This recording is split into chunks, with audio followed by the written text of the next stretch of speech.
Oh, Danny boy, the pipes are calling from glen to glen. The pipes are calling. They whisper on the breeze. Da-da-da-dee. Hello everyone, let's see, are we live? We're live. We are live. And it is Flotillas of Danube. It is the first patron live of the new year of 2025. I don't think it's the first live of 2025. I definitely don't think it's the first live of 2025. But yeah, it is the first patron live of 2025. And yes, it's Flotillas of Danube. And honestly, I think Carl von Gasberg deserves a round of applause because he's been proposing this topic for like 2.5, possibly 3 years, and has been putting it forward to the vote every single time, and he's managed to get it here. So I think definitely, if you can put a round of applause, hands clapping in the chat for KVG for finally getting it in after 3 years of stalwart campaigning, they deserve it. They really do.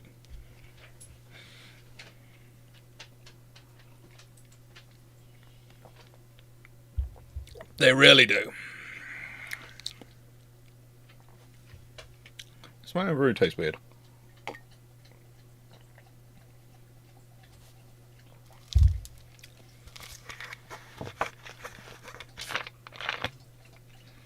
Oh yeah, this bowl's gone flat.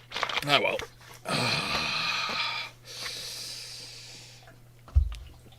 Yes, KVG managed to get it through. So, Flotillas of Danube, what is this? Actually, today's is a rather interesting discussion because of the early leadership. It's rather interesting it did get through. It does bring me to the whole idea that, you know, steam engines come about because it is now steam engine time. And seminar and topics for patron discussions get through because it is now their time. Because the year of leadership is not just about leaders. It's about the decisions you make as a leader. At various levels.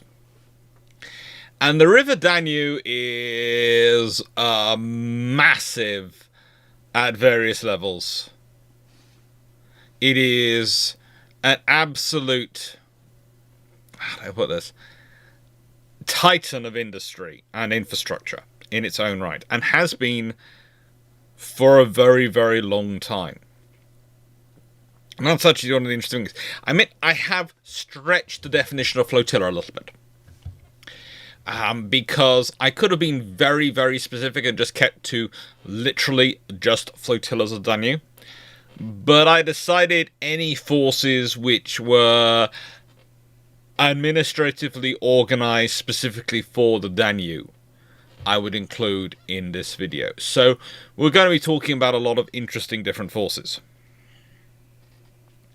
And that brings us to the first point of discussion, the first thing to come to be looked at.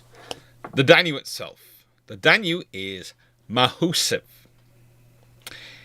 And most of it is navigable. Most of it is navigable.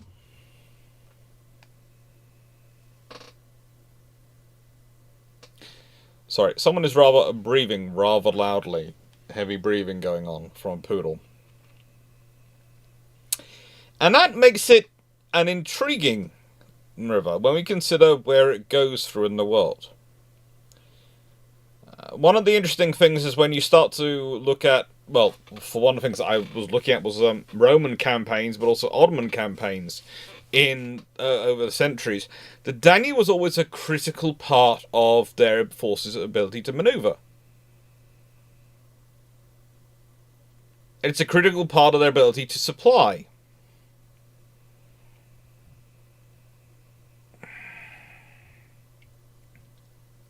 And it's something where they are doing their level best to make use of the geography as it is. Again, if you think about the geography of the Danube, the thing is, when a river flows through an area, especially a wide, large river, that usually makes those areas flattish areas.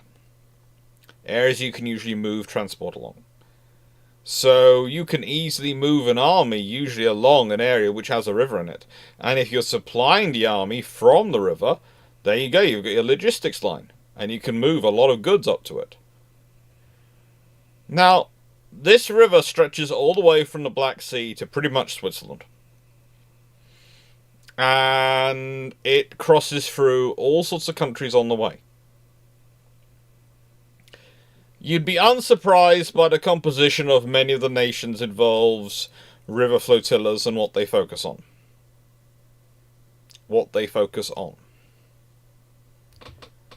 I have to say, I have excluded present Ukrainian forces on this because, honestly, I don't want to get into the discussion of their current forces as a whole structure on this particular video. Mainly because there isn't really much involving their riverine forces at this point. There are going to be some pictures involving them in the Danube area. Most of the riverine forces are on a very different river, but no less impactful river. And that would be an entirely different video to talk about the flotillas on that one, because the composition of flotillas normally reflects what the kind of conflict you're going to be facing. There is a reason why a lot of the vessels we're going to be talking about today are engineering, logistics, and minesweeping. That basically tells you what these forces were. Some of them are artillery support, but again, that's what the riverine forces were for, what the river was for. The river is for support, therefore support. Oh, you want to get up? You want to come on my lap? You want lap time? Or have you noticed Leslie's PT? You noticed Leslie's PT and you've just basically gone, I'm up. I'm a poodle. I'm awake.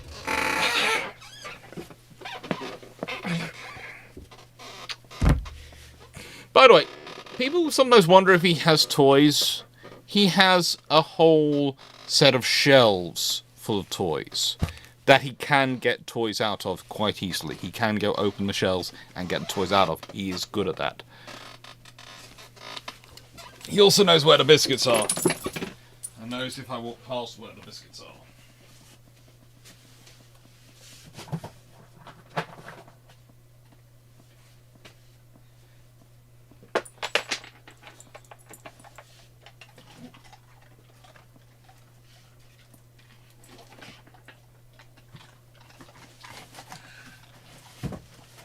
And this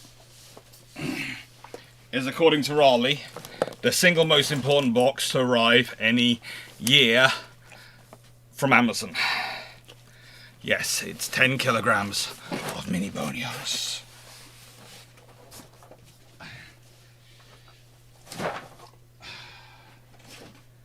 For a year's supply.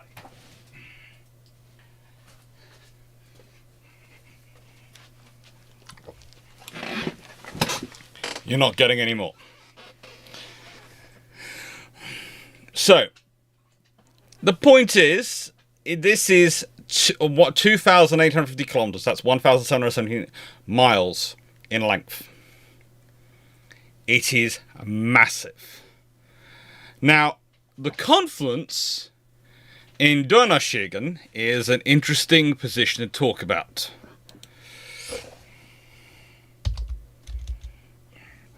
Or Donaueschingen. If I open up in maps,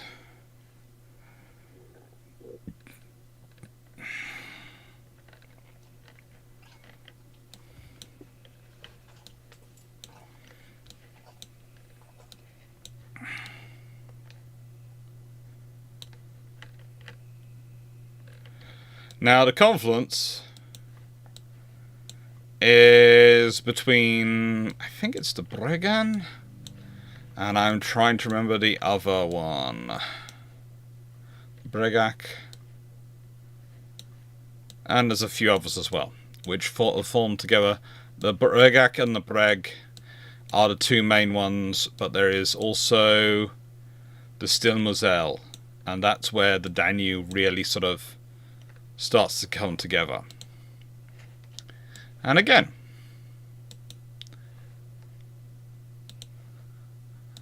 I'm going to do a quick Windows capture.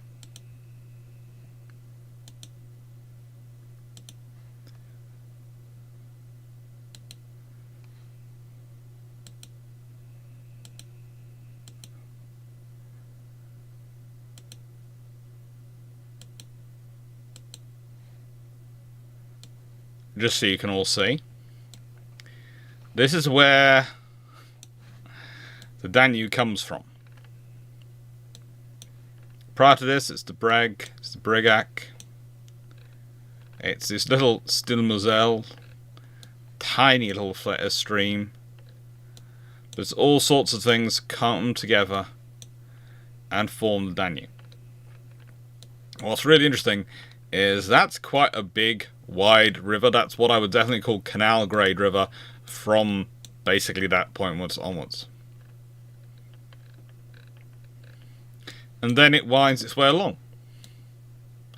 You can trace the Danube, you can trace the battles, you can trace the key positions around Europe from it.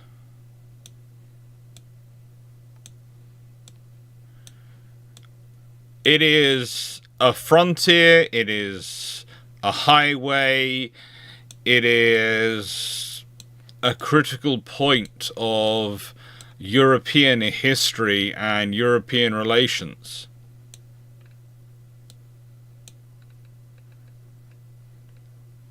That basically wends its way from the mountains all the way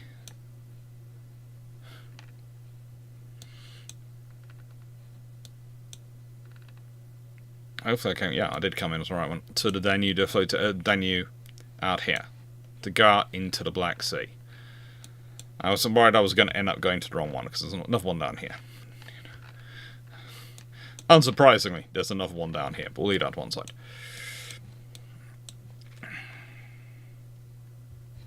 And as said, up here we have the other great big rivers that are so important to the logistics of the area and of Europe as a whole, because, yeah, these rivers in this area allow us to bring a lot of goods out and a lot of goods in.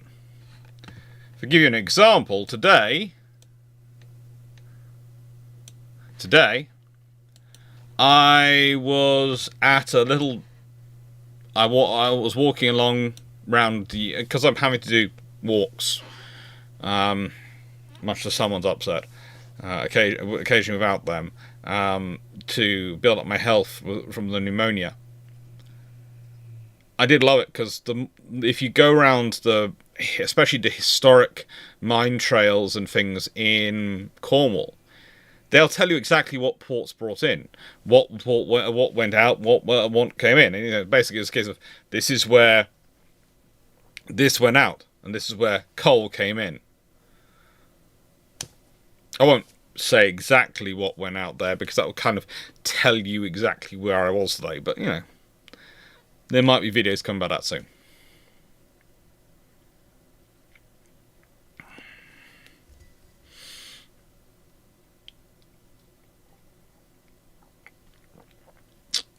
Team Locker, yeah, wastewater plant on the source, nice. Yeah, there's a wastewater source there, there's all sorts of things there.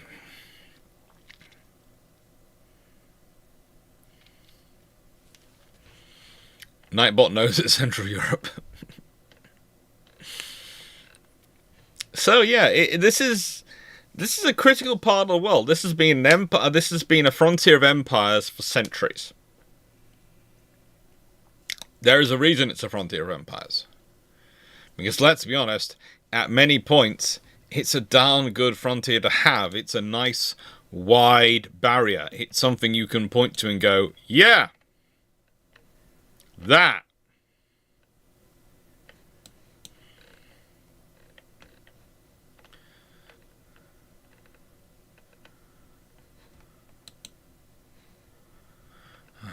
In fact, it's quite common. You will find, well, for example, pretty much the Danube forms the vast majority, I think if not the entire majority, of the Romanian-Hungarian border.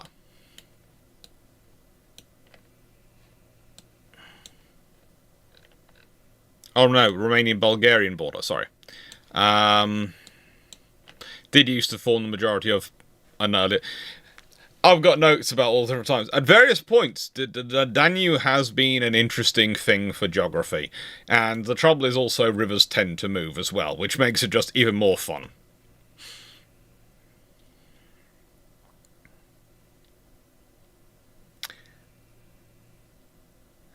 By the way, the Danube is navigable from Kelheim onwards. No, the Danube is navigable by large traffic from Kelheim onwards. It is canal navigable, and this I use the phrase. Please note what I'm saying is canal navigable, not large ship, not large transport navigable, but canal navigable, i.e. narrowboat level sort of vessels. Far higher up. I think right back to where it considers to start. The reason I say this is because I have a friend who took a canal boat the whole way up. So they are slightly... Okay, please note, this particular friend is slightly nutty. They are the sort of person who... how do I put this politely? Very fortunate in how they've been left in life. No desire to ever settle down. Spends their entire life basically doing adventure holidays and can afford to. So they will do strange things like if you ever see a newspaper article about someone taking a bus, a London bus across the Sinai Desert, I could guarantee if anyone's going to do that, it's going to be them. They are the sort of person who likes to do all sorts of weird challenges with all sorts of weird things. Yeah, Quizmaster, yes, but they're my friends, so I'm not going to say that. But you're quite correct. Yeah. They took a steam-powered tractor, one of the old steam tractors, and yeah, they decided to try to take it up as many of the mountains. Yeah, what are they called? The bagging. You bag them. Oh, peaks you bag. What are they called?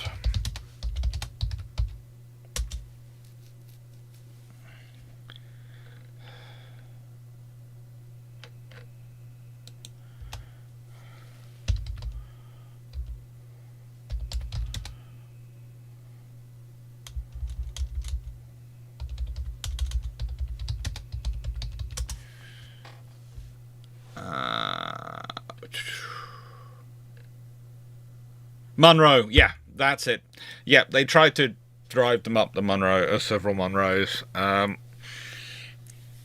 Yeah, okay, so, nice way. I have, as I've said before, I was a scholarship boy to a lovely school, which I went to quite literally because, as a dyslexic, my mum was told that I was such a weird form of dyslexia because of my no short-term memory. I would have to go to a special needs school where I'd be very much limited in my educational abilities, and the other option was get a scholarship into a private school.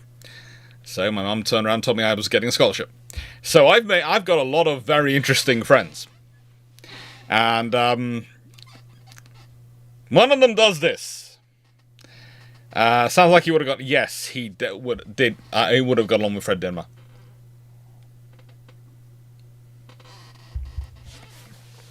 Dave Harrison. Yeah, believe it or not, this is going to scare you all quite a bit when I say this. Myself and Drac are actually the sane ones in our friend groups. Just realise this. Myself and Drac, inside and in terms of our non-naval history friend groups, we are the sane, responsible ones. or be afraid. So yeah, this is a river. But the thing is about a river which is a major infrastructure hub, and is the infrastructure hub the whole way, it's about controlling the length of it, as well as sections of it. And when we're talking about the Danube, we've got the fact it was important enough... Yes, Seneca Nero. It's important enough that the Romans had the classis Moresca, the Moesca, then the classis Panoica, and then finally the classis Historica. And honestly, what I would argue, looking at it from a historical perspective, is the Roman naval presence on the Danube arguably lasts longer and gets more support than almost any other fleet.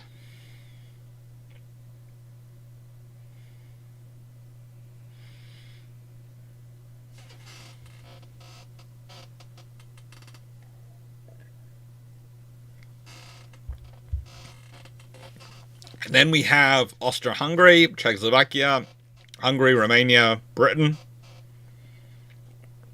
Serbia, the Soviet Union, and Yugoslavia. All have maintained forces. Now, I technically put that in sort of rough historical order, because, believe it or not, Serbia, of course, existed before and after Yugoslavia. The Soviet Union technically existed before Yugoslavia existed.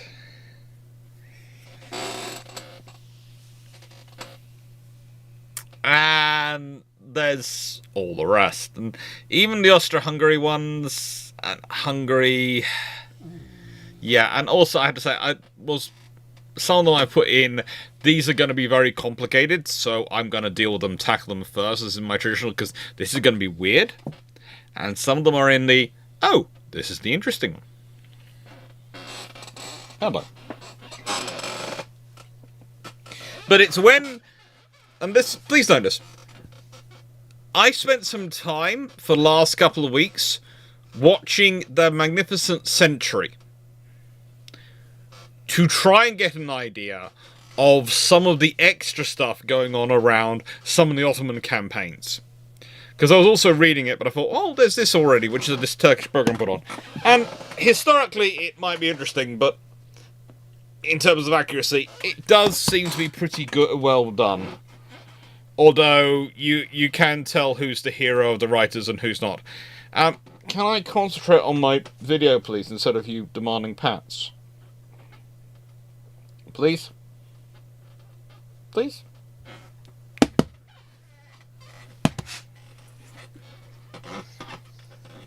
Good boy.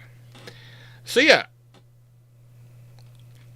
Felix being negative side of Naval rivers. Britain might turn up with gunboats. Oh, that's been a negative side for many periods of history. In fact, this is an interesting challenge for you all today.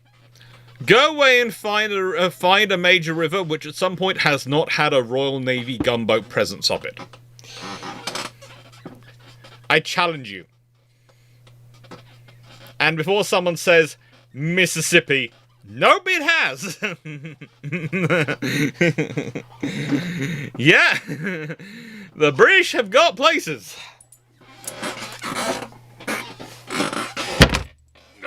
Oh, you big potty beast. Oh. Hello. Now, Andrew Bernal, did the French have a force on the Danube during the Napoleonic era?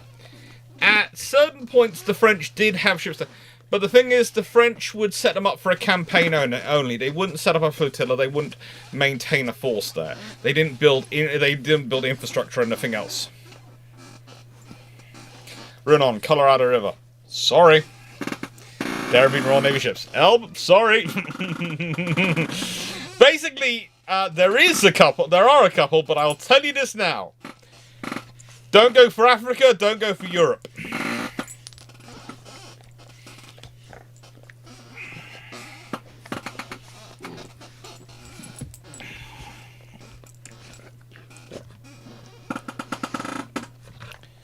So, with that being said, and with a fluffy poodle now on my lap and feeling happy, because that's what poodles apparently... Do you mind? Can I have my mouse, please? Thank you. Right then. Poodles.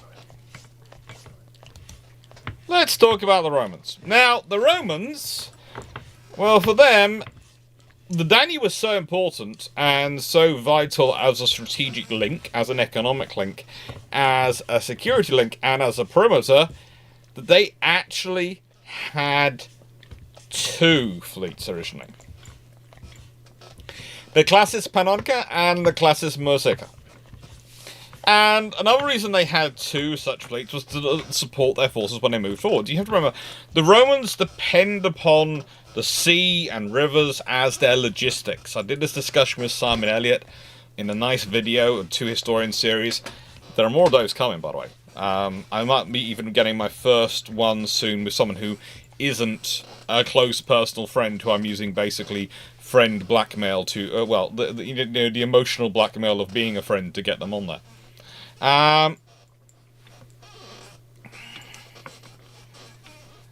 Now, with Simon, as we discussed, for many reasons, the Romans basically relied upon the sea for their logistics and their infrastructure. The Romans build a lot of roads, but they need a lot of naval transport, a lot of maritime transport to move the quantities of supplies they need to support their armies, to sustain their armies. So,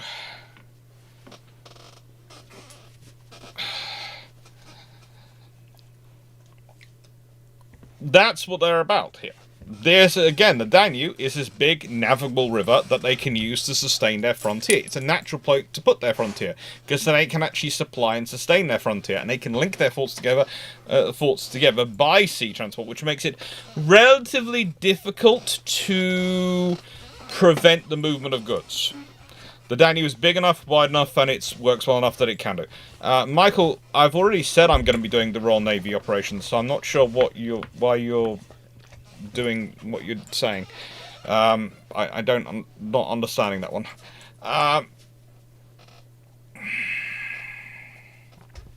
Yes, I think I think if it's a navigable river, and from memory, I think they have been to that one. Now, the point about the Danube, also as well, is that it's a major administrative hub for the Romans, because for many of their goods and supplies, it's easier for them to take stuff out into the Black Sea and round than it is to get it across mountains. If you want to move grain quickly, if you want to move wine, if you want to move steel and ore, you want to move it by sea. You want to move it by river. You don't want to move these stuff by carts. I know there are lots of people who love the quotes about, the reason why roads are the size they are is because of the space of how wide 2 oxen were, etc., or something on the road for Romans, and that's not anything actually do historically.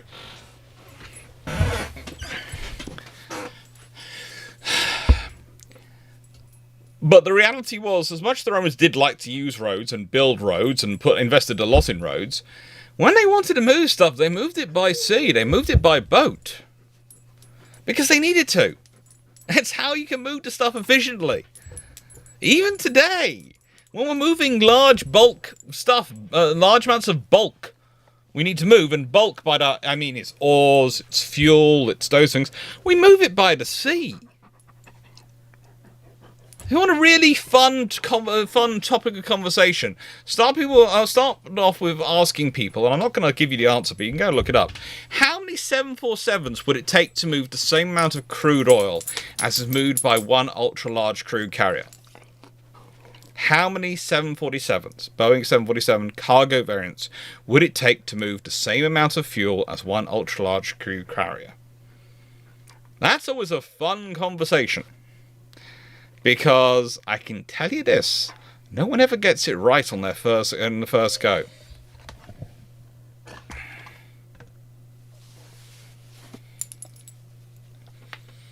Now, when you're doing major campaigns, especially, and I would argue this is a good example of why, when we can tell when the Roman Empire is definitely on the decline, you need to divide the Danube into two commands. If you're going to be supporting operations beyond the Danube, if you're going to be using as offensive operations, not just defensive operations, and yes, the dog is cute, far too cute, for his own good. Logistics are critical, but also raiding operations, reconnaissance operations.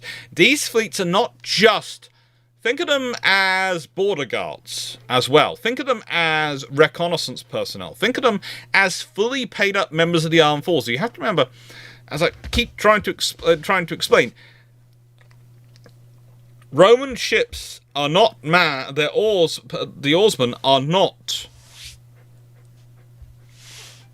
paid are not slaves. They are paid wages. They're auxiliaries, and there's a reason for that. You don't want your engines, which you have to feed to keep them going, to be rebelling against you the moment the enemy boards. But also, you do that because you don't carry that many troops aboard. You can't afford to carry that many troops aboard. There isn't much space for them on the engines. And so, if you want your troops to go off and do some scouting, some reconnaissance, some abilities to operate ashore and do some... You don't want to have to send them off and then be left with, like, 4 guys to guard you against 30 or 40 oarsmen, who are all quite big, quite bulky, because they spend they're rowing for 8 to 12 hours a day.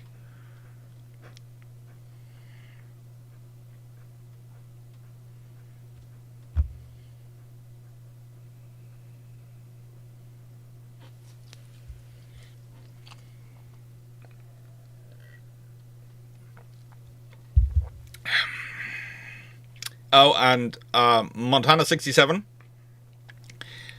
That's not quite right, because, believe it or not, there's also the fact that there's the weight the 747 can carry versus the capacity of the 747 in terms of space.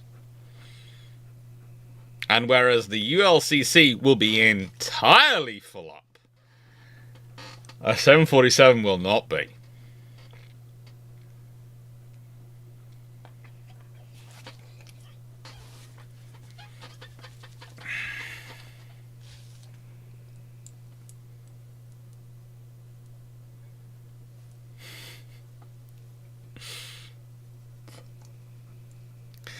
Now,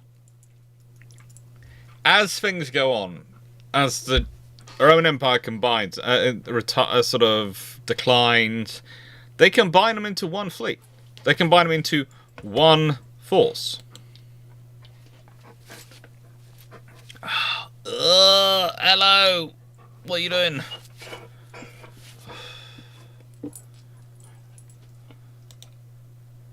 Oh. Thank you. It's being fun now. Channel or channel? Approximately two. Is that? I think that's.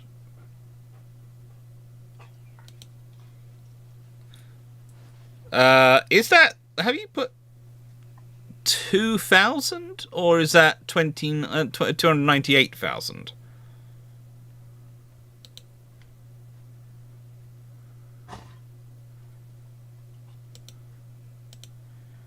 For some reason, Restream just asked me to re-log in my account, so yeah, yeah.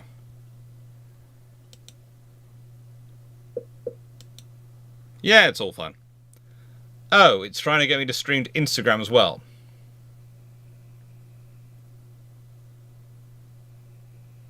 Or Kick. Kick in Instagram, it's trying to get me to do. Oh, we'll deal with that later.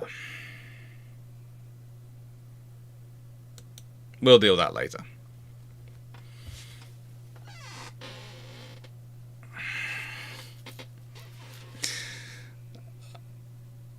Yeah, the turn 47 will mess out before it cubes out. Yep. It's a fun one. So, when the Romans are no longer going on offensive operations, that's when they combine this into one fleet. And that's when you start to realize this is really stupid. Because you're dealing with well over 2,000 kilometers. Again, it didn't change. It's nearly 3,000 kilometers, nearly 2,000 miles long, the Danube, in terms of length of it. And it doesn't go straight as the crow flies. It wiggles and higgles and all over the place.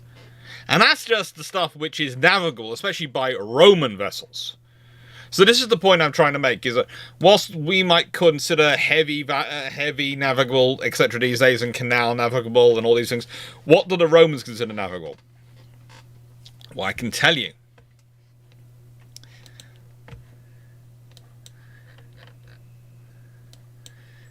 If we go back to the beginning, will you stop licking my chat? It's not good for you to keep licking the chat.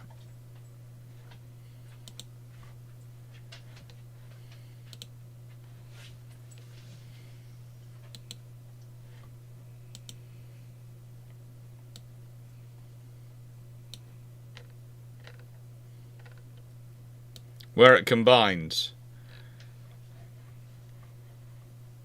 We know that Romans got this far. And again, more like they brought boats up here. Now, those are not going to be their biggest boats. They are not going to be their biggest boats are getting up here. And that's why I'm using boats rather than the ships to describe it. Because they get ships quite far up as well.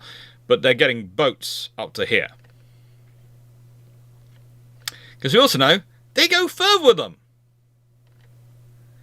They go further. And they were doing digging and other work in this area. And they go further with the boats. And they get them further up these rivers. Because they needed to. Because that's the logistics line. And it's going to be something I'm going to keep emphasizing in riverine warfare. Because riverine warfare is not necessarily about the battles. In fact, more often not, it's not about the battles. The battles come along few and far between in riverine warfare. What comes along a lot of them is we are moving an army, whereas a logistics supply. We are wanting to fortify a frontier, where's a logistics supply. We want to put some heavy guns into Vienna, where's a logistics supply.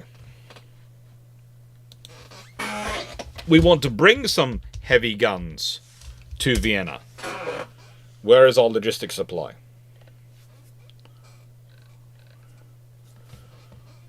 Look! Wrong button. If I move the chat over there, I'll hit the right button the first time. So I will now move the chat all the way over there. So if I'm looking away from you, that's why I'm looking at the chat.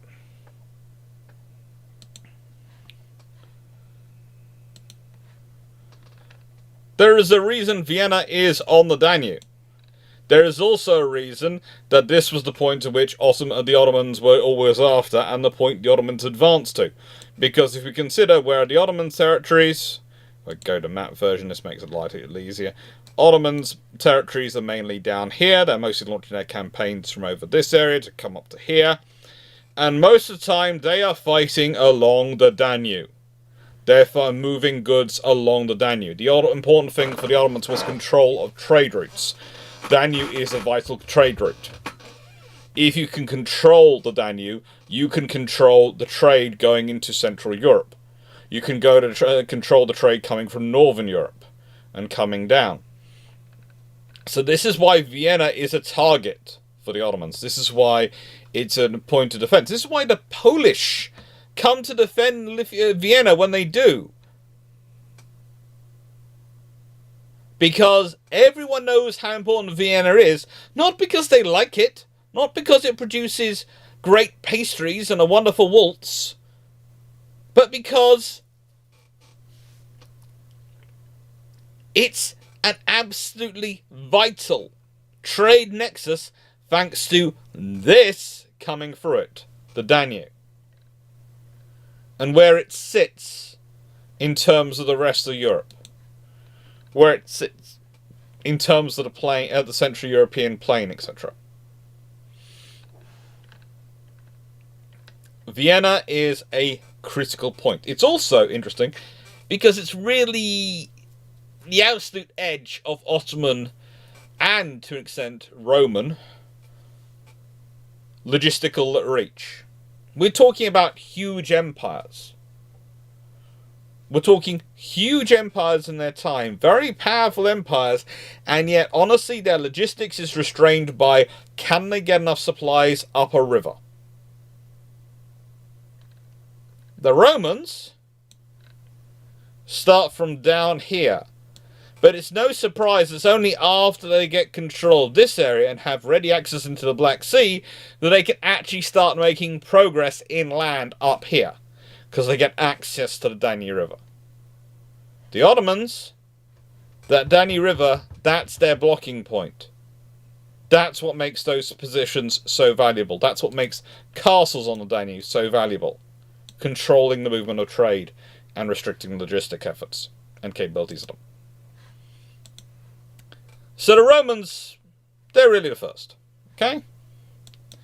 They are the first to have this focus on this and really sort of try and regiment and professionalize it. But as I've said repeatedly, and I'm going to keep emphasizing because it's important to remember, forming the classes Histraka and trying to make that entire area into one fleet, that is a losing game. Yeah, you can maybe do it in theory.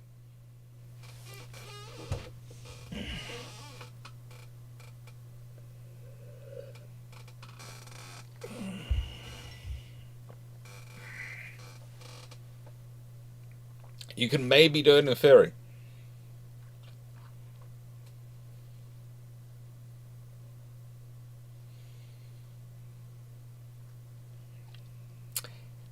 In practice, though, it ain't gonna work. And the fleet's not gonna be able to do the same thing. They needed that fleet. It made the Danube the separation between the problems and the not problems.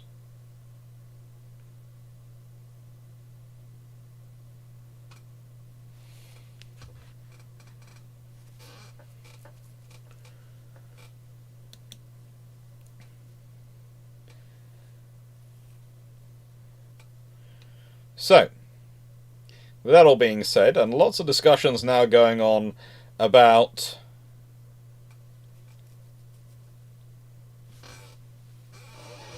all the things going on in terms of the ULCC versus a 747. Well, the thing is, Mark friend, if we're talking river tankers, then we're comparing them to tanker loads on a road. Road tankers versus river tankers. Even then, river tanker has an advantage. It really does.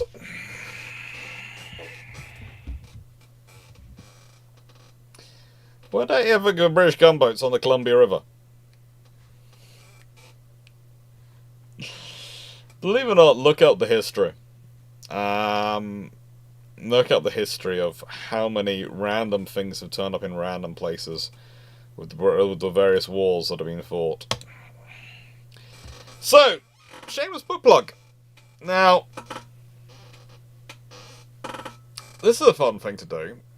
Thank you to everyone who likes, shares, or subscribes to the channels. I know it's in different places, and I'm going to try and get this right, because on YouTube, the subscribe button is down there. I think the subscribe button is down there. However, on Twitch, the subscribe button is down there.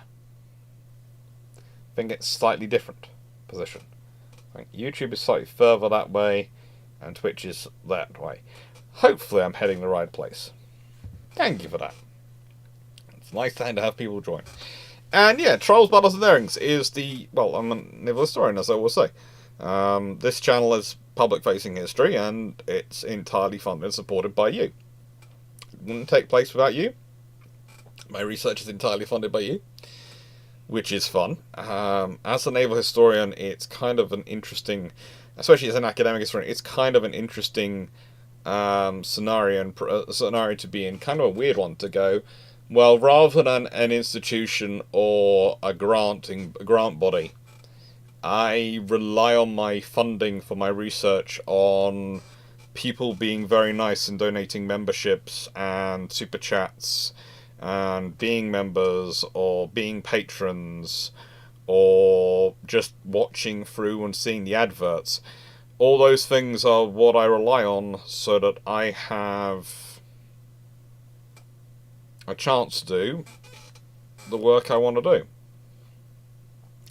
I find it rather freeing. I find it stressful to an extent because it's a case of there isn't as much certainty. You can make plans, but you can't be sure. But so far, touch wood, fingers crossed,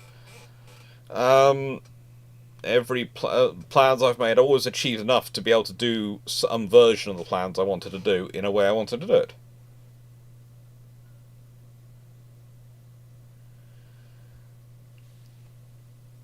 Gareth Garford, I would like to point out, I never said the Royal Navy had been on every river. I said they've been on far more than people would like to think about. There aren't many.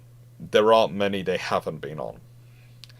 And you have to be careful because the Royal Navy quite often use sloops as gunboats, so it gets broader once you start realising, therefore, if a sloop turns up, that's also technically a gunboat arriving. And so then you start to look at all the rivers which Royal Navy sloops have gone up, as well as gunboats. And that's when the numbers really start to go up, because they had sloops on pretty much every station. And sloop is a phrase used in Age of Sail, and it's used in the 1920s and 30s. And you have a look around South America, you have a look around Africa, you have a look around Asia, you'll find Royal Navy sloops end up in all sorts of places. Honestly, the best way to buy books these days is probably Amazon, because a good Amazon review and Amazon sales means Amazon promotes it more, which means it gets more sales. It's one of those things of, there used to be a case of, go to your local bookstore, and I would say, I'm happy go to the local bookstore. I'm happy whatever way you choose to get the book. I don't mind, but if I'm being honest, according to what my publisher tells me when I talk to them, yeah, it's Amazon is usually the place.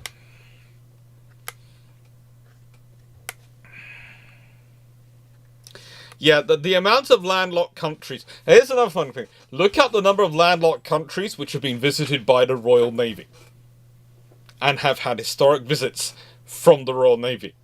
And you always find as if the Royal Navy was going, so, we can't get to the bets.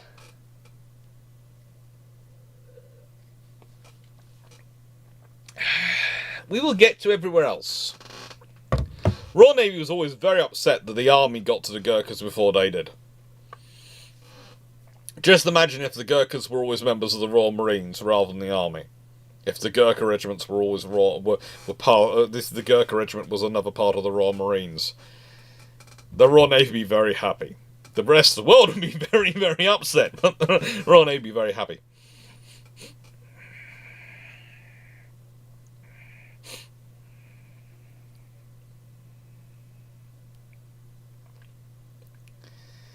Yeah, don't take this the wrong way, and if any academic tells you the royalties pay for anything, they are either Andrew Lambert or someone of similar size, where they actually sell enough copies that royalties do actually start to add up and make things, or they are kidding themselves.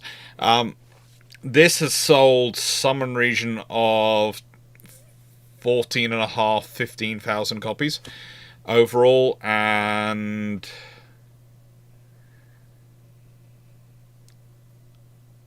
I haven't yet made back the money to pay off the credit card I had to use to fund I had to use to get all the pictures and everything to fund it.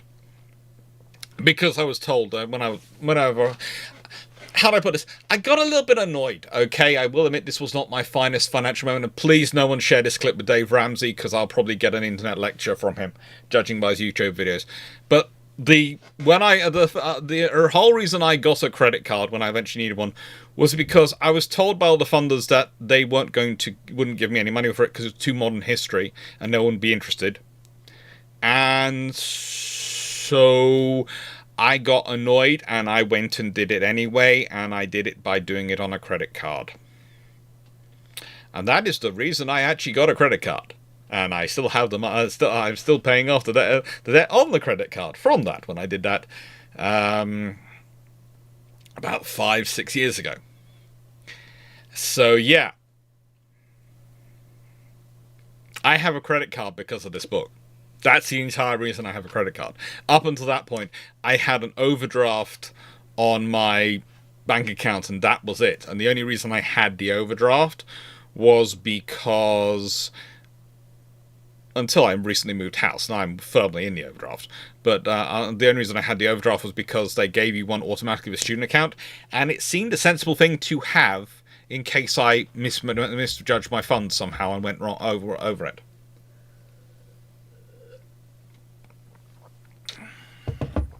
Yes. Interest rate, don't ask. Just know there's... yeah, there's money on there still to be paying off.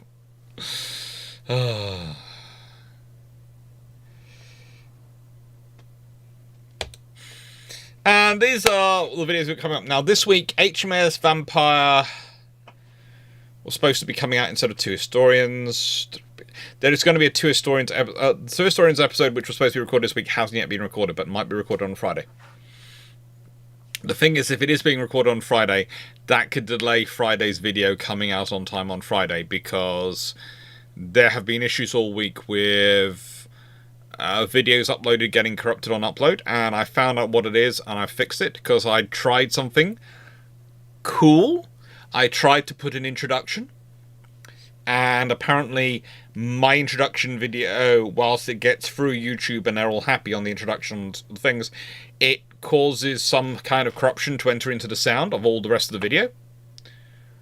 So yeah, I'm redoing all those videos. It's fun. It's life.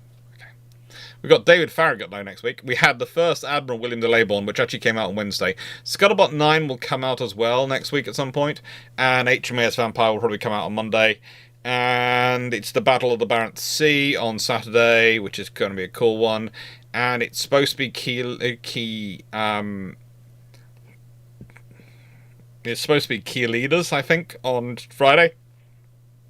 But that will probably be something else. Thank you, Gareth Garfield.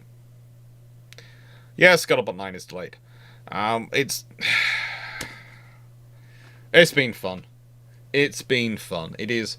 This house is slowly getting itself sorted.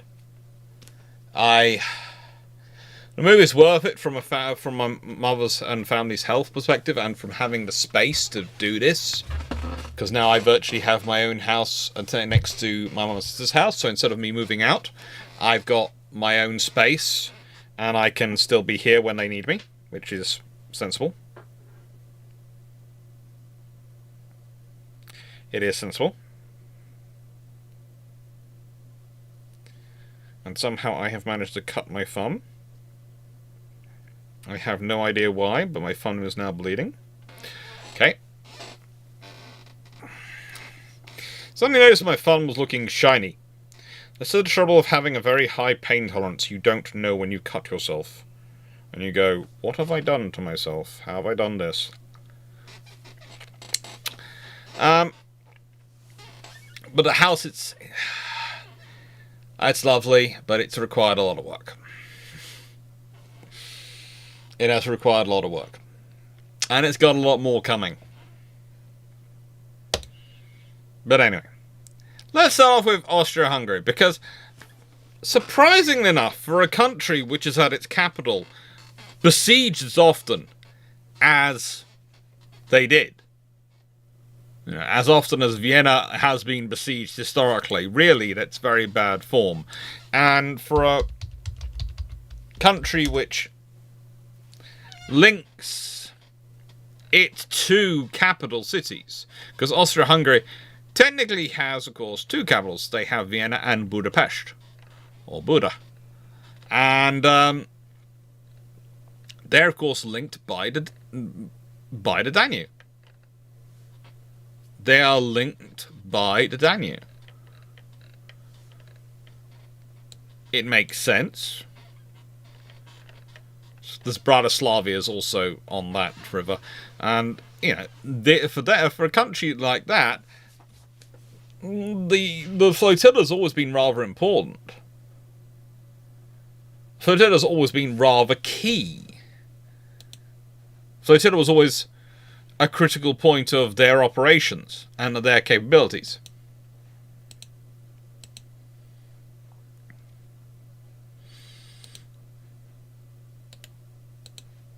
But saying that,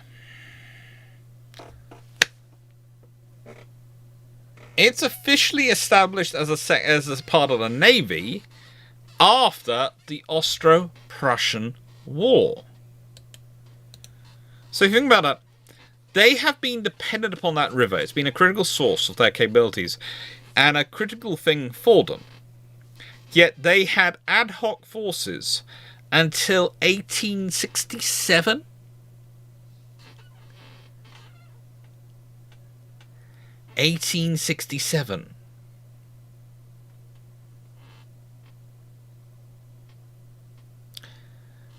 Don't take this wrong way, 9681, but the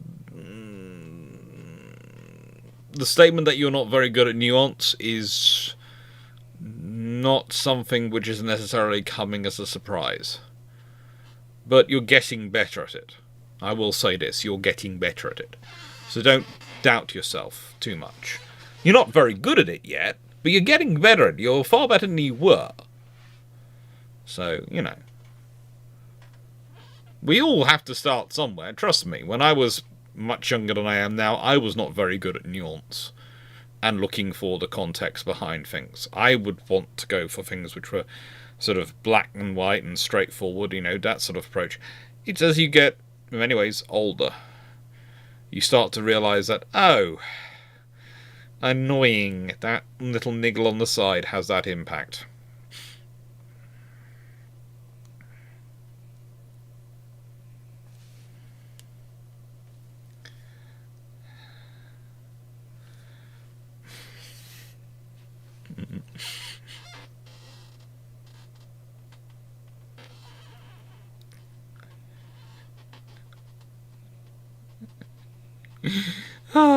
Anyway, so after the Austro-Prussian War, which was a major conflict, but you sort of think, well, hang on, Alex, the Austro-Prussian War? That, why are you talking about the Danube and that? What's, that? Well, again, it was the logistics line of it. The Austro-Prussian War was logistically a riverine war. Go and look it up. It's a really interesting conflict. But pretty much the campaigns, when you start to look at them, they hop from river route to river route, river supply line to river supply line. It's kind of like another war at this point, which is a heavily river war. What is it? Taking place between the 1860s. What is this war? What is a major war which takes place in the 1860s, which is heavily riverine? The U.S. Civil War! The not very civil war in America. Yeah, that's a massively riverine war. And it's the same with the Austro-Prussian War. And this is the point at which it starts to get really interesting, when you start to explain to people that the modern concepts of logistics, which is heavily motorized and based on ground vehicles moving the majority of the heavy logistics for a long way, is relatively recent. In fact, we're realistically talking post-1945, not even during World War II. Because even during World War II, riverine traffic is still very dominant. It's kind of an interesting thing when you get the Americans coming over here in World War II, the 8th Army, 8th Air Army, etc., and these things, and they're having discussions and targeting lists, and there is a whole discussion over what should be targeted. And the Americans keep dropping down the rivers and canals because, to their mind, in their perception of Europe, Europe is not, cannot be, it must be a railway focused, like, you know, like large chunks of America. They can't be a canal focused formation. They're forced sort of infrastructure still. They're talking about the autobahns and all these things. Surely Germany has moved on, and they haven't. And they have to have this explained to them. And to be fair, don't take this. To be fair, and I will say this: the RAF took them long enough to realise that as well. They didn't realise it straight off going into the war because, again, they had the same perception. And both times they end up looking at usually the Royal Navy, who have this lovely department called Economic Studies Department and History Department in their staff, which actually look at trade ships and look at where the ships are. And the reason that that's useful is because the Royal Navy is able to go, well, hang on, these are the number of ships which are major ships which are loaded from lighters, loaded from river barges, rather than being loaded from dockside. Oh, that shows there's a significant portion of it. It also changes your ports, because sometimes if you're looking at ports and you're looking just for those port facilities which are set up as major hubs for the to load the stuff onto the ships themselves, you're looking for one thing, but you can miss the ports which are mostly about the ship self-loading from barges, where literally the port facility is mostly a load of mooring points in a bay or in a river estuary, where the river barges come up, they're moored, and the ship is alongside, cranes on the supplies onto it.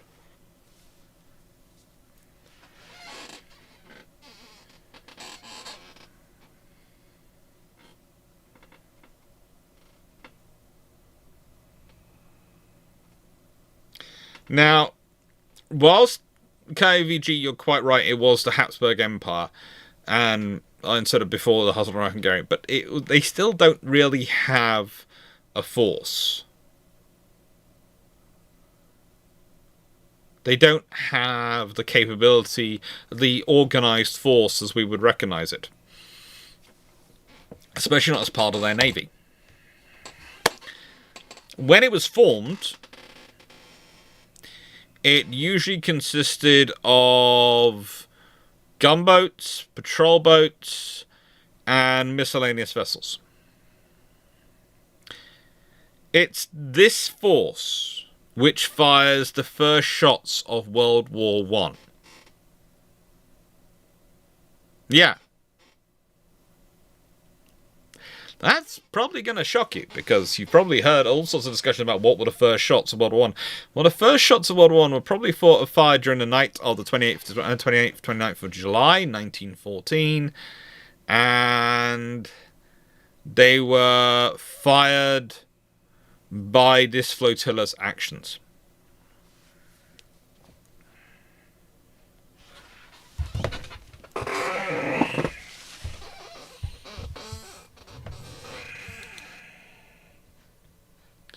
And there are some really interesting discussions. Now,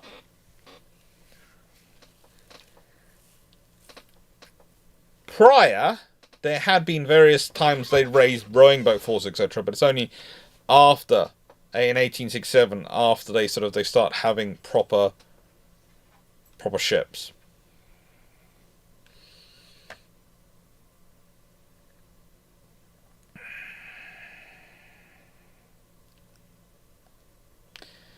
Now,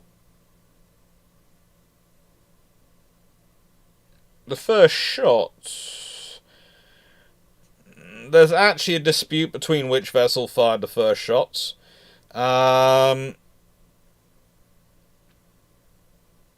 we do know that the first vessel to take hits was the Koros, which took 6 direct hits on the 4th of August 1914 from a Serbian battery, which was camouflaged.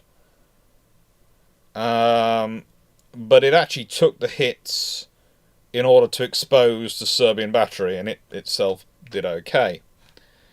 The Koros is not in this photo, is it? It was in the other photo I had.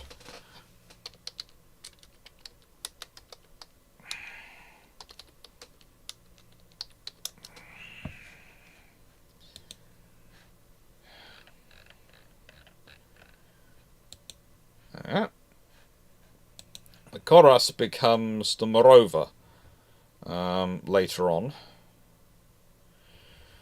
It's always nice to get renamed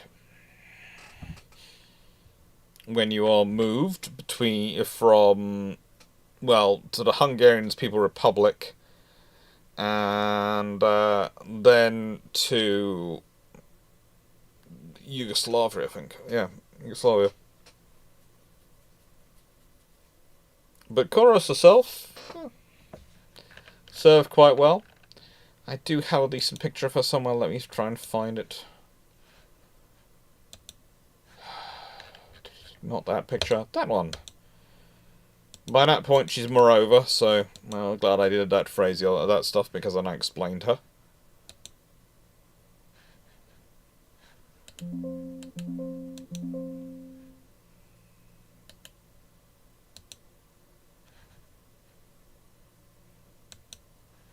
Okay.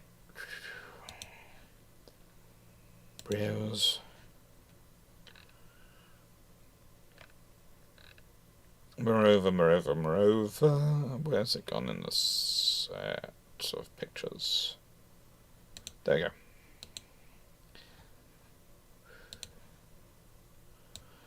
So yeah, this is the riverine monitor we're talking about. In 1914, she was known as the Koros. After the war, she became the Morova. As built,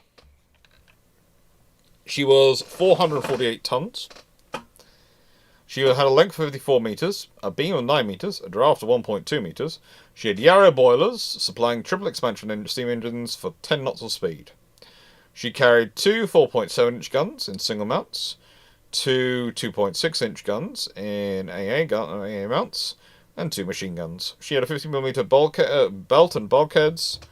She had 90mm deck armour, and the conning tower and gun turrets all had 75mm or 3 inches of armour on them.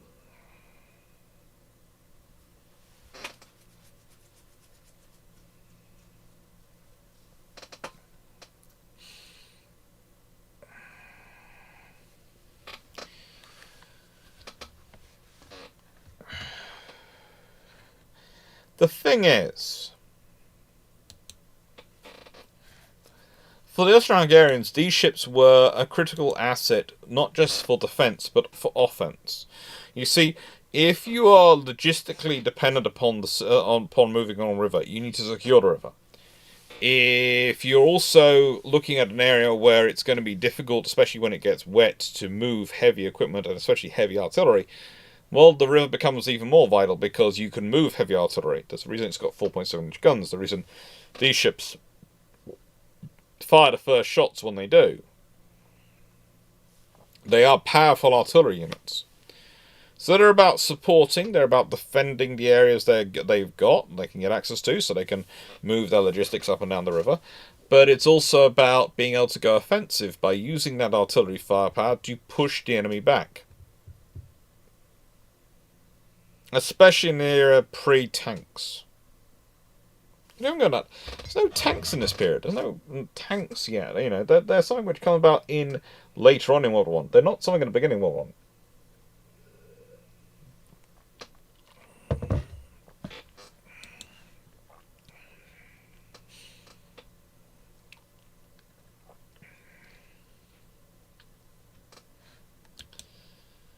Now,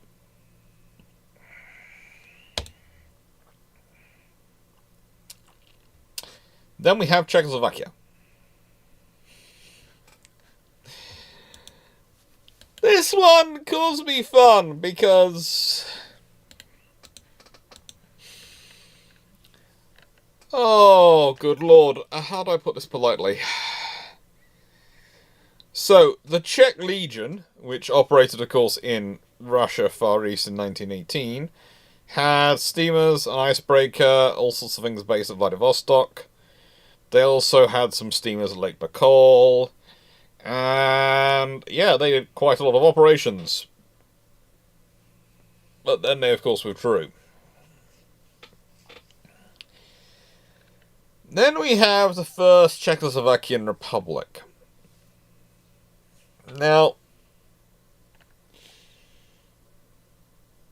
they inherit most of their craft from Austria-Hungary. But, the thing is, they divide their force into an Elbe force and a Danube section. And whilst they have the larger ships on the Danube, they're both considered equally important. The Danube, though, unlike the Elbe, can take ships which are going to be doing more firepower than just transport or reconnaissance. Now, eventually, though, in 1921, they decide they no longer need these forces dedicated to the Elbe. They'll just use the forces from the Danube when they can, and what they then do is they combine everything under what's called the 4th Engineering Regiment. Always sensible. Now, I do like engineers, and I think they're very good, very interesting people to put in charge of things.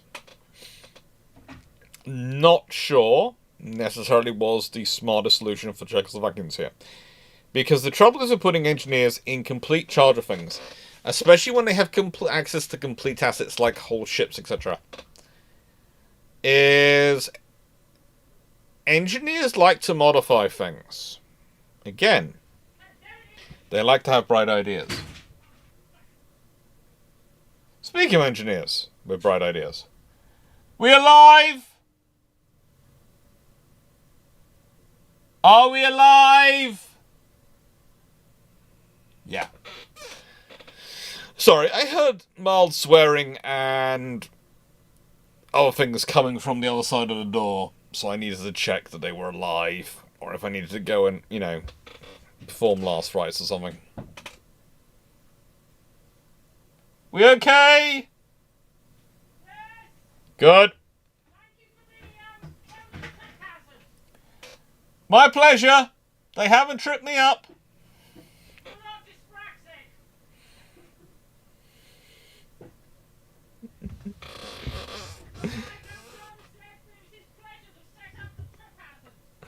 It is.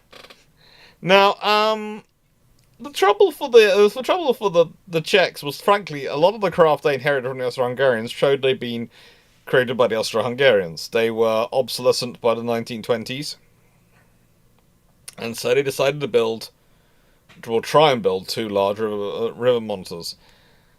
Only one of them, the President Masaryk, was built. Now, this meant that the President Masaryk, which was... how do I put this politely?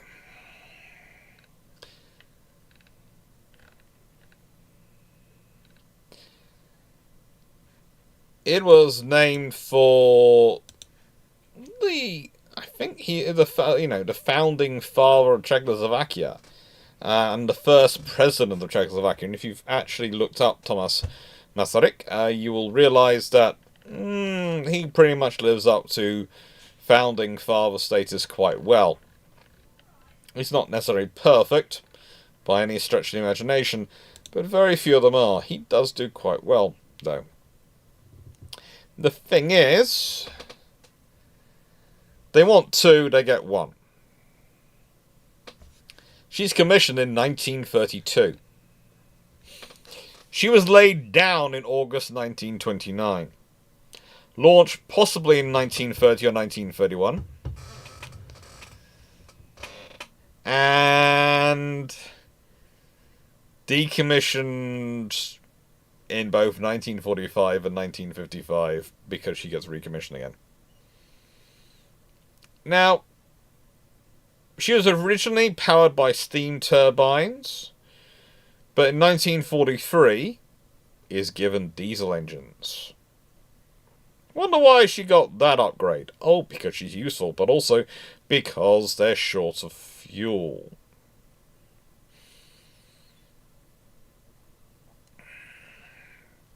She's a bit of a battlefield hot rod. She's supplied with Palladi Canalno steel plates, Skoda. The works provide the Plzen engines. The Zeiss provided the marine pellets. Yarrow boilers were installed originally. And she has weapons which are as equally diverse. She's armed originally with 4 66mm cannon. And again, a 66 cannon is... It's a 2.6 inch gun, isn't it? And 4 heavy machine guns and 10 mines. Plus, and I would like to emphasize this again, she is being run by engineers. Anyone who believes an engineer, if left in charge of a warship, will not find ingenious ways to add more weapons to a aforementioned warship, whether it is a riverine craft or a seagoing craft, please put your hand up in the chat now. I will try to arrange a special study session where we work through this irrational misunderstanding of engineers at some point over the next year. In reality, they are engineers. They have the knowledge, the ability, and the desire. And they do it. They do it. In 1945, she has 88mm guns, she has a 37mm flat gun, and some 20mm flat guns, and all sorts of other things. Her armour, well, she's a 10mm belt, 8mm on turrets, and 5mm on deck. So she is... If she's an improvement, then there's a problem going on, honestly, compared to the older boats.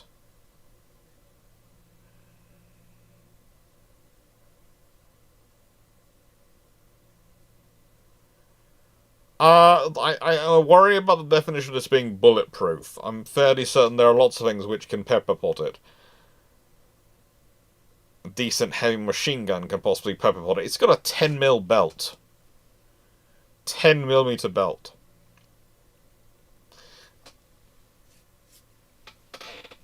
Admittedly, I'm a naval historian, and admittedly, when I'm talking about armour, I'm used to working in 25mm or greater, or sections of 25mm. In official discussions, when despite the fact we worked at pounds per square feet, realistically, in terms of armour, but we'll leave that to one side. Or pounds per square yard in certain periods in certain navies.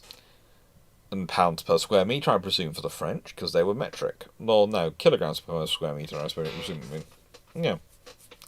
But, yeah, this is very, very lightly armoured. Very, very lightly armoured. It's basically enough that it's going to trigger the warhead when it hits. Now,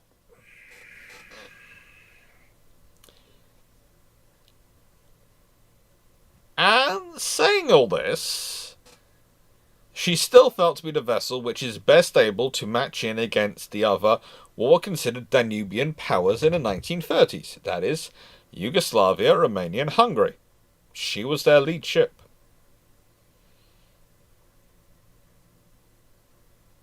They had various gunboats. They had some of those gunboats were equipped with Skoda 75mm guns. Why this gets a 66mm, I do not know, but, you know, I mean, I thought they could have... Why couldn't they just go for 4 more 75? Because if you've got 75s already on your other ships, why not go for 75s on this one? What is it about small nations and wanting to kill their logisticians by driving them insane?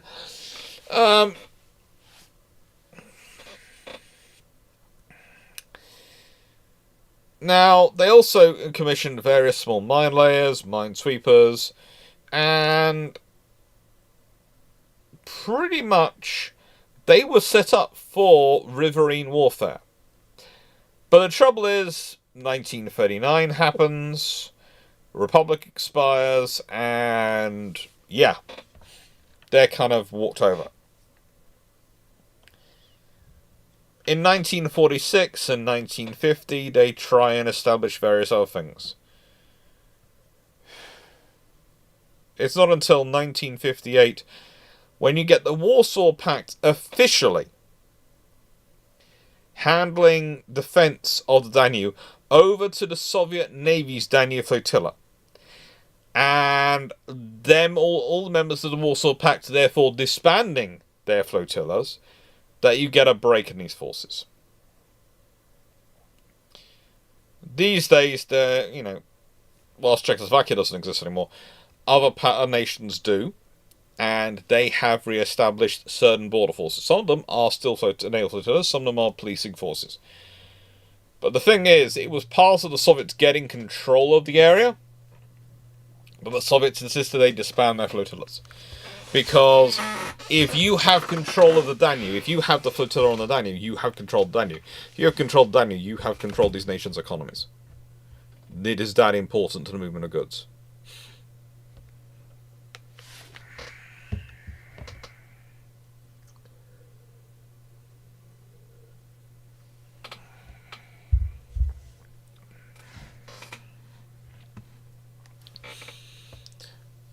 Stop traumatizing Italy with baked bean cans. Why would anyone want to stop traumatizing Italy with baked bean cans? That's part of the fun of life, to traumatize Italy with baked bean cans. The fact that baked bean cans do traumatize Italy, and do count necessarily as a war crime against them, is part of the fun joys of life. So now we have Hungary. Now, Hungary has always been a bit of an intriguing nation, because, how do I put this politely? Hungary's approach to their naval forces, in terms of their river flotilla, is to have, as of 2020, the first explosive ordnance and disposal and river flotilla regiment based at the Ujpest military port in Budapest. Now, when you realise that they are armed with lots of explosive ordnance disposal companies, you start to think, hang on, what's this group around? Well, there's a reason. Look at them, they're all minesweepers. You see, during the Second World War, the Royal Air Force loved to drop mines in the rivers of rivers of the enemies, of the various areas occupied by Germany. And so did the Soviets. The Soviets were less keen on it than the Royal Air Force, because the mines, when they break loose, tend to float downriver. And so if you're trying to fight your way upriver, the mines dropped by your ally will have a habit of floating down to where you are. Maybe they hit something on the way and they don't reach you, but quite a few of them reached them. There's also the fact that if you've actually tried to drop mines from a Wellington bomber over a river, it's frigging difficult on the smaller rivers. It gets easier once you're trying to do it in a Mosquito, but in a Wellington bomber, it's a bit friggin' difficult. Wellington bomber is good for many things. Dropping mines into rivers, really not. Really not its strength. Really not its forte. Now,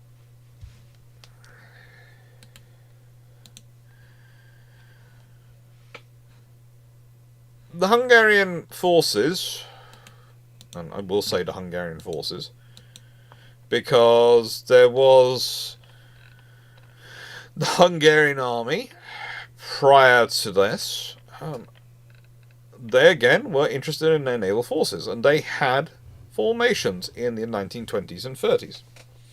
They had roughly 1,700 personnel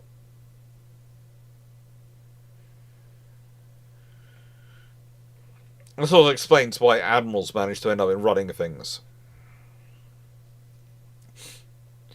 Now, technically, when the Hungarian government established their first flotillas in 1919, they called it, I am not trying to pronounce that, the Warship Group.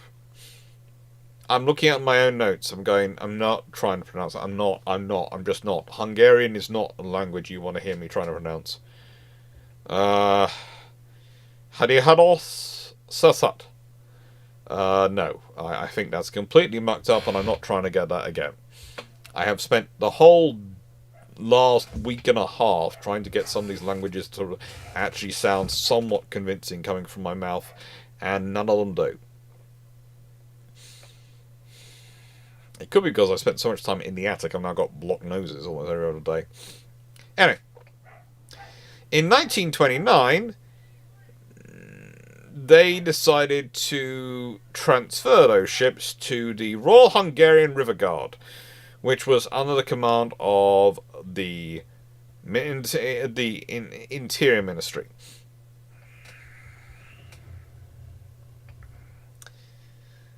Now, in 1939, it was renamed the Royal Hungarian Army River Forces and placed under the Defence Ministry again. It used naval ranks until July 1944, when it decided to become army ranks. And it was used for invasion of Yugoslavia. Its minesweepers were assisted in Kriegsmarine in clearing the Danube of aerial mines and all sorts of things.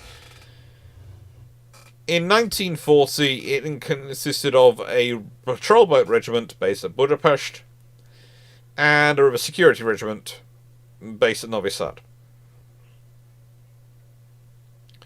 The patrol boat regiment was for some reason grouped into first group and second group, while the river security regiment was divided into 3 battalions, the 1st, 2nd and 3rd battalion. It's a fun organisation to try and follow the history of. In terms of what they get up to during World War II, mainly it's minesweeping. In fact, a lot of the Danube riverine operations are about keeping the river open and keeping the river flowing. That's often the most important thing the forces can do, keeping the river flowing, keeping the trade, the supplies, the logistics flowing. Because if you don't have the things moving up and down the river, you ain't got anything. And they keep it on. One of the things I would say is interesting is that they're one of the forces which are most difficult for the Soviets to really disband during the Warsaw Pact time, because for the Hungarians, having the minesweeping capability was considered sacrosanct and of critical importance. Yes, the spice must flow, but so must everything else.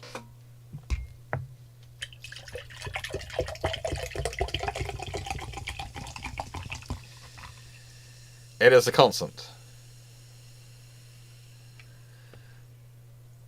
It is a constant. The fact is, I spilled some iron brew. It's terrible.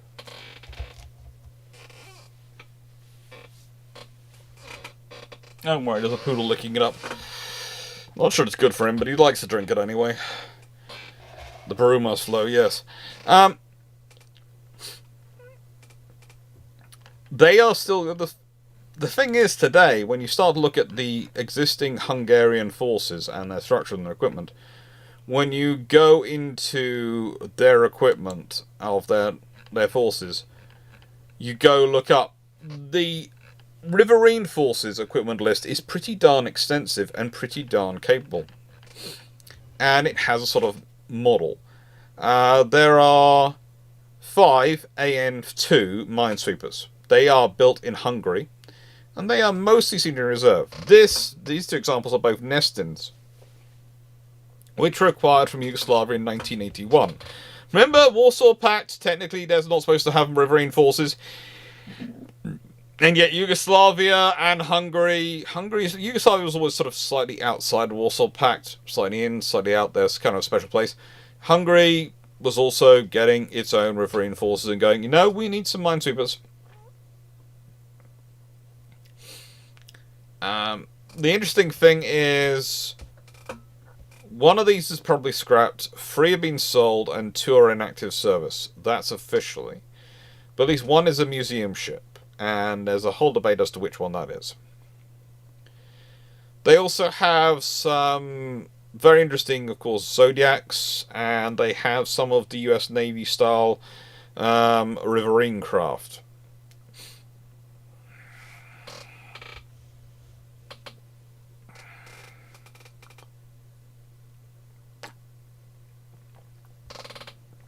There is one problem, I would say, and this is causing a lot of discussions, is that at the moment is that the Americans keep wanting to provide everyone these lovely special forces boats, and they're not what they need. It's very nice of America to want to get rid of their older vessels and go, well, you need vessels, take these. And there are lots of politicians who are willing to get them. But the trouble is, the American special operations craft are not really fitted out to be minesweepers. Believe it or not, that's not in there. You can all correct me if I'm wrong, but for some reason, when they were thinking special operations craft for riverine operations to support for the US Armed Forces, they didn't immediately think, yeah, we're going to need them to do minesweeping. That's going to be something a special operations craft is going to have to do. Minesweeping.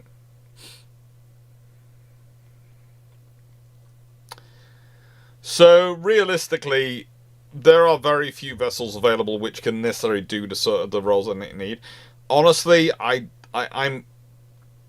my strong suspicion is that eventually the Danube nations will get together and will build something between them. They will make a decision as to who's going to do the construction. Probably it's going to be either them or the Dutch. There is a reason I put out the Dutch there as an option, because the Dutch also have some pretty nice inshore craft and some very interesting yards, and very interesting organisations which can do some of the work. And they will sit down and they will go, this is what we need. We need a minesweeper. It doesn't need to have many crew. It really doesn't. I've got the Nestin class up, but the AN2s were not that much bigger. In terms of their crew was 7 people. Nestin's crew was all about the same. They're really not heavily crewed vessels. But the thing is, they're needed to keep the rivers flowing. They're needed to keep the rivers flowing. Yes, whilst it's true, Dan, that every ship can be a minesweeper once, you prefer they not be a minesweeper. And I have to admit, if we do end up managing to do a ship-shaped trip through Eastern Europe, this is going to be one of those vessels which I'm going to hunt down to want to go and look at. I would really love to go and have a look around it and see, what this sort of the vessel looked like. But yeah, it's honestly, personal trips aside, I'd love to go. I'd love to do some more travel and go and see some more museum ships. Currently, I haven't really achieved much on that front for this channel, especially not independently. It's always been through Shipshape. But, you never know. You never know. But yeah, so they're keeping them going, and mostly they're trying to focus on their ability to both carry and deploy mines and reduce and take mines off. These vessels can move 80 fully equipped soldiers as well, which is the other thing you want the river for. It's about logistics. It's about being able to maneuver your personnel and get them right to the heart of things. Because in this area, if you have a look at the Danube, you'll notice there's a lot of things it flows directly through. There is literally a river flows through it, and so it's rather useful to have the river as a mobility asset.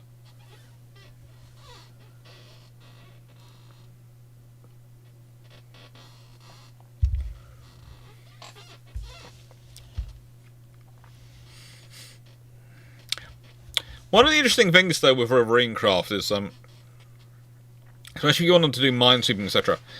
I don't think they necessarily become an optionally crewed vessel or anything like that in the future, because the thing about rivers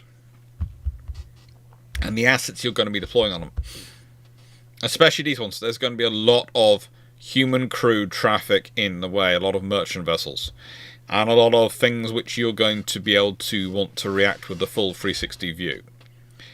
And the thing is, whilst you can build an uncrewed asset to do so, building an uncrewed asset, which is probably to account for all the stuff you can have aboard, it's going to be roughly 60 tons anyway, with all necessary facilities and secure and options.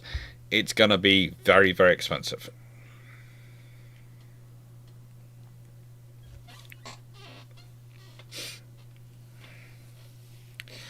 Runon, are you chatting in both Twitch and YouTube?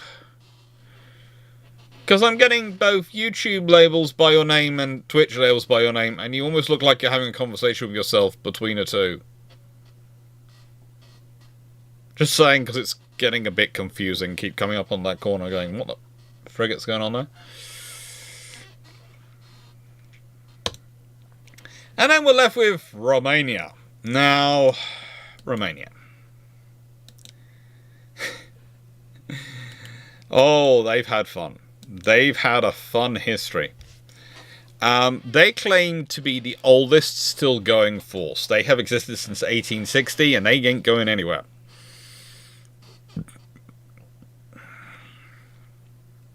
They officially had the most powerful riverine force in the world during the 1920s and 30s. It was formed in 1860 by order of Alexander Leon Cuza, who was the Prince of the Romanian Principalities, although also Dominator is I think the official title, and was also Prince of Moldavia, and Prince of Wallachia.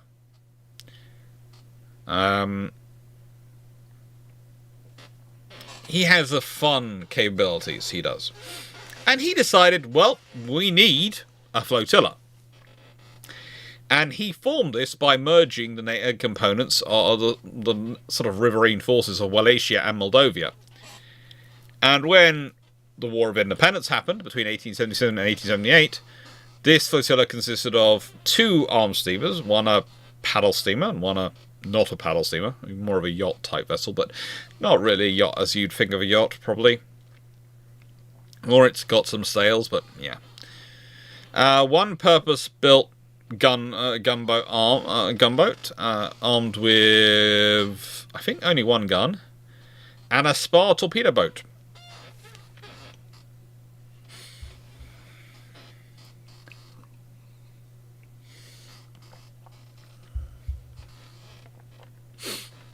It's an interesting force. During the War for Independence, they managed to sink the Saifi, an Ottoman monster, and that was sunk by the torpedo boat, the Randuccia.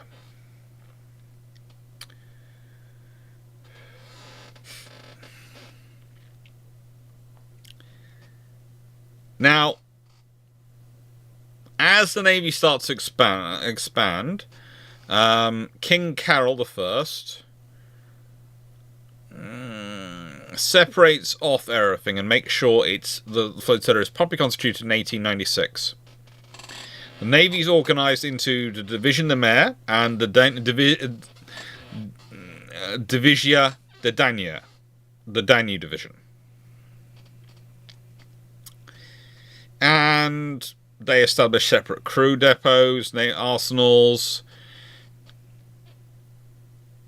They establish everything in 1896 to make sure that these different forces are going to be supported and are going to be capable of running. And it has been running pretty much constantly since 1860 to today. So it's 164 years old. 165 years old this year in October. So, fairly good going. In 1882, they start funding some more money. They go to Yarrows in Britain, and they go, you built the Randutsia. That was rather useful. We'd like the Sommel and the Votterol. And by the way, this is what the Sommel looks like.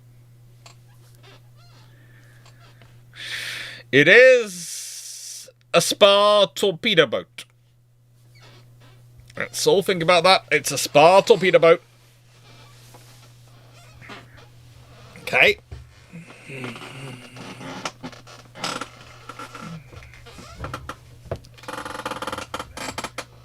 It's fun. Thank you, Anonymous. And if you have a spar torpedo boat, you know, that's it's good. It's the only scenario where spar torpedo boats could potentially work.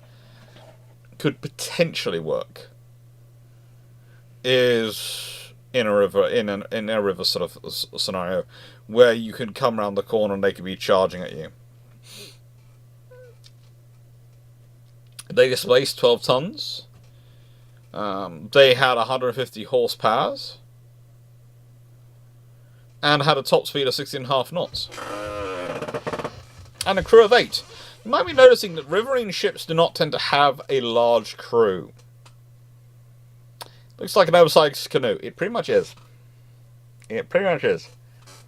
I'm not claiming it's not. And honestly, the ship next to it, by the way, up the top there, is one of the 50-ton torpedo boats ordered between 1906 and 1908. But we have to look at the other expansions. In 1888, they ordered a Bristrata class gunboat. They got 3 of them, 116 tons. All built by Thames Iron Works. In fact, they'd ordered earlier 3 more Rahova class gunboats from Thames Iron Works. In fact, it's many ways Romania keeps Thames Iron Works going for a good few years by keep ordering from them. Between 1834 and 1893, and 1894, they ordered 3 more guard ships, and they just keep expanding. They keep ordering more and more. They get some vessels built by the Czechoslovakian from Germany, and then they go back to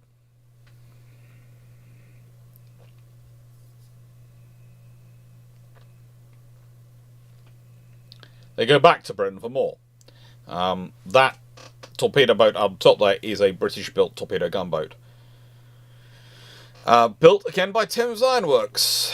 They had a 47mm gun, a 6.5-inch machine gun, 4 torpedoes, 2 spars, and 2 which were dropped dropped Whitehead torpedoes. They were 30 meters long. They're good vessels. They are good vessels. They also get the Bratinel class and other vessels built in the Galati, built in sections in Austria and then sent to the Galati shipyard in Romania to be assembled.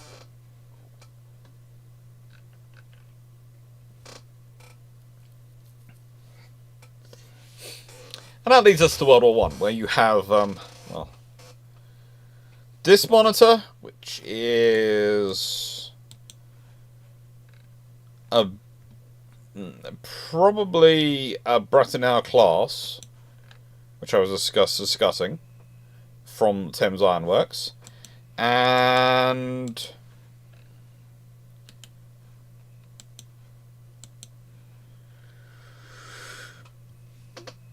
this one, which is the Inn, which were both monitors they used during World War One. In World War One, again, for Romania, what was it about? It was about preventing the Central Powers from advancing onto the Danube Delta. They took part in the Battle of Turtucar. Hang on, I'm pronouncing that. Turtukaya, which is, I don't know, it's Bulgarian Germany versus Romania, and it does end up in being a Bulgarian victory, but it's one of those victories where you sit there and go, wow, you lost a lot, because the Romanians deploy 19 battalions initially, end up with 36 battalions there. So they end up with roughly 73,000 troops there at the end, whereas they started off with 39,000 there.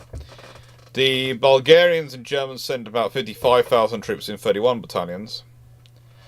And afterwards, the Bulgarians have lost over 9,000 dead. The Romanians lose 7,500 dead or wounded. And they have roughly 28,500 taken prisoner. And it's claimed, it is arguable, it is a win. It's arguable it is a win. And they do manage to capture the fortress of Turtukaya, now Turkana, from the Romanians who are trying to hold it. But, and this is one of the things you sort of start to realise, the Bulgarian army loses a lot of its strength in the fight. It loses a lot of its mobility, a lot of its best officers. It's one of those battles where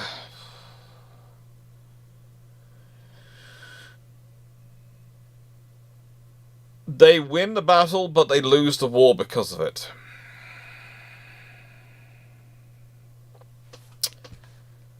And when you start to look up this battle, and you start to go through it, and you start to look at the result of the forces that they were going there, the real strength the Romanians have is in the naval forces they deploy.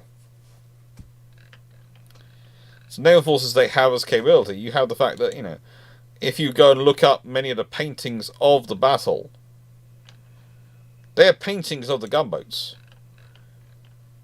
They're paintings of the riverine vessels.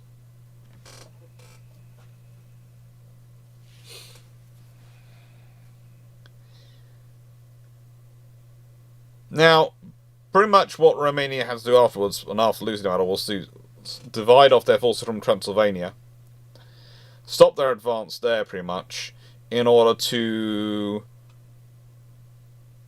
try and secure this front, and make sure they had a defensible front at this point.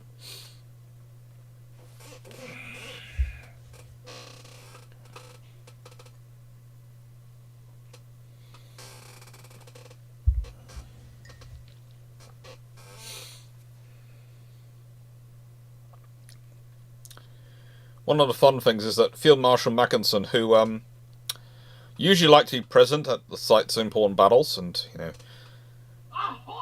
didn't actually arrive there in time.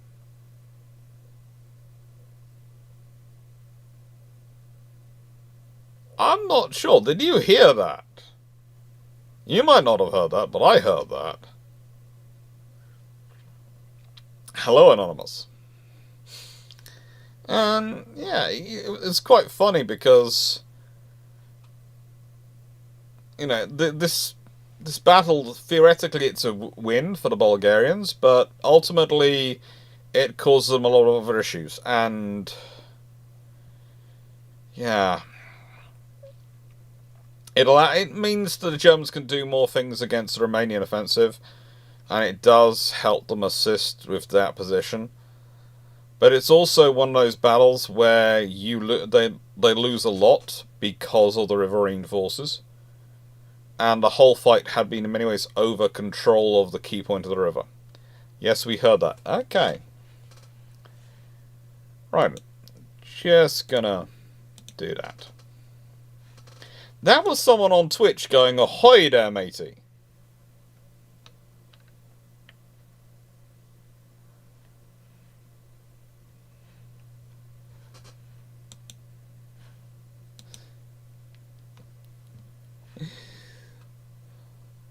I just enjoy the fact that people are reacting and taking part.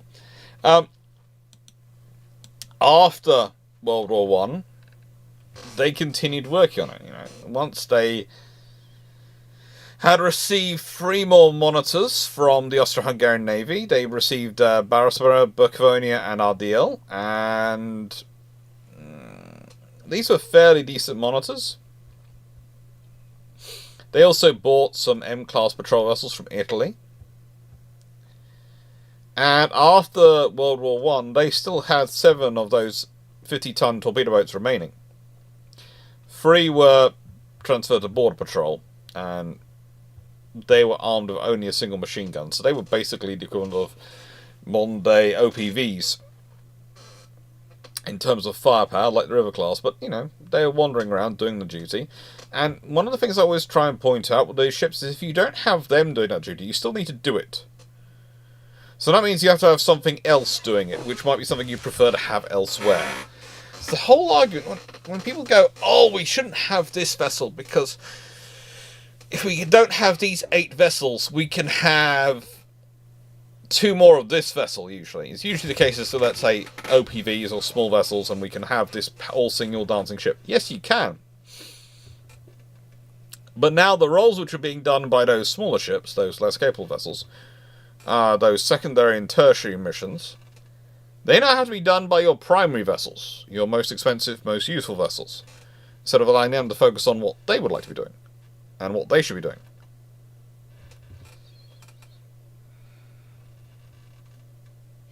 If there was a dude shouting in my house, I'd be very surprised. The only other blokes here other than me at this moment are the poodle and the corgi. And I'm not sure if the corgi counts, considering what's happening to him right now.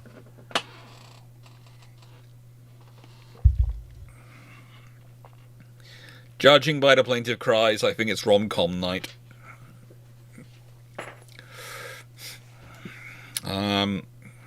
Yeah, for some reason at Christmas time, my family, or rather my mother and sister, suddenly get very obsessed with Hallmark videos. I don't know why, but I feel like I automatically tick the box of many of the bad guy in the Hallmark videos designations. I'm an academic. Tick. I'm British. Tick. No. These are things which normally are associated with the bad guy in Hallmark movies. I feel personally attacked by several of them. Although I never understand why they seem to mutually exclude academic cannot then do their own house building work. I find that strange.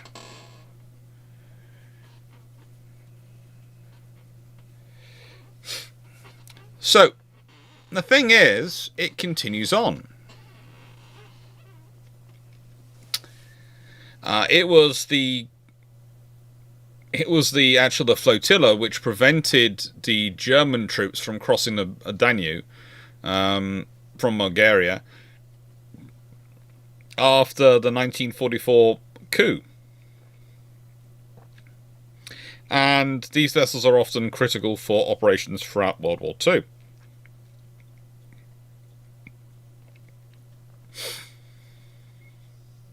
They were critical to the 1924 Tartar Bernary uprising as well.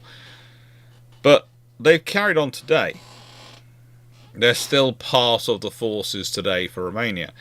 Today it comprises of 3 Mihail Gogolensiu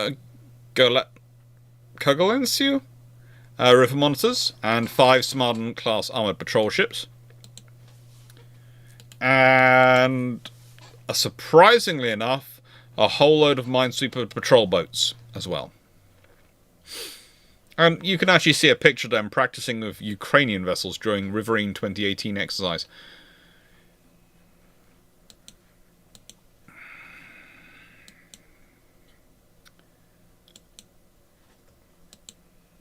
The fact that they maintain monitors which have some of the absolute coolest weaponry you can have, they have 100mm AK 3.9-inch 100mm guns on them. I have 3 of those wandering around.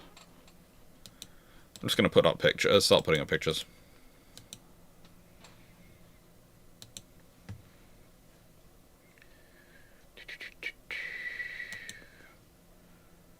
That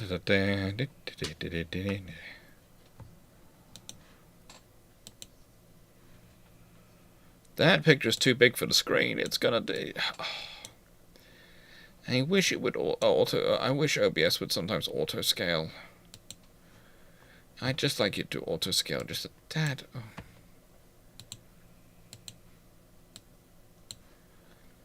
Just auto scale just a little bit.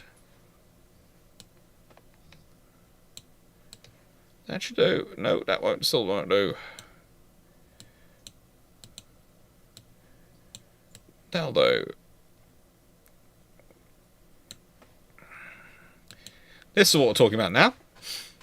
And for those who are wondering about this vessel and its purposes, well, they are armed with a 3.9-inch gun, fore and aft. They are armed with, well, 100mm gun, some 30mm cannons, some 14.5mm machine guns,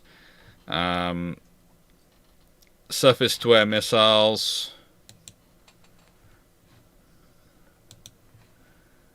And honestly,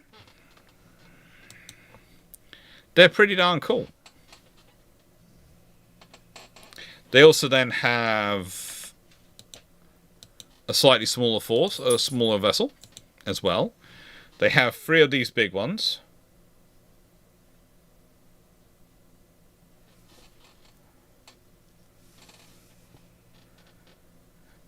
But they have... Come on, Alex, get it and get the picture. 5 of these smaller ones, if I can find the picture where I've saved it. There we go.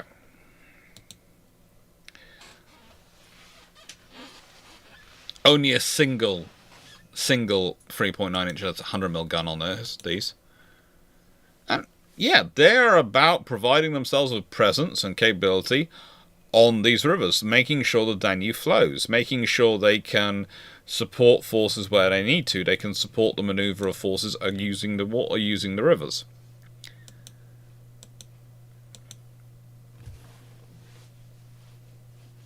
The fact that they also have 12 minesweepers, they have 5 of these small models, 3 of the larger models, but they had 12 minesweepers, and 2 what are termed a fast intervention motorboats. Just shows the flexibility of the force, but also shows what it's really about.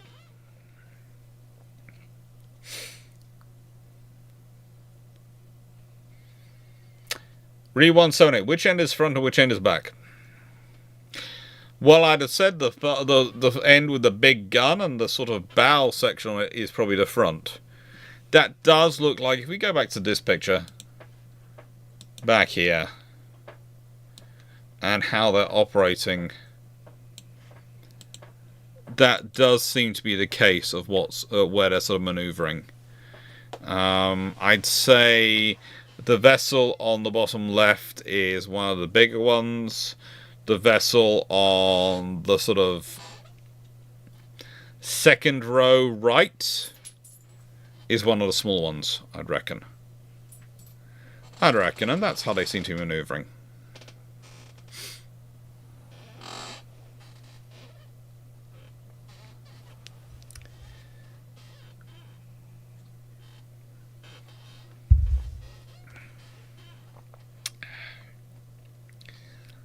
Get the image up. I don't think it's high enough to fire over crew on deck. Judging by, if you have a look in the center, you can see a crewman on the cannon position. And that gives you a sort of scale of height. And I don't think that's firing over them. Yeah, but forecast is down to allow you to depress the gun as much as you can. Image before 178.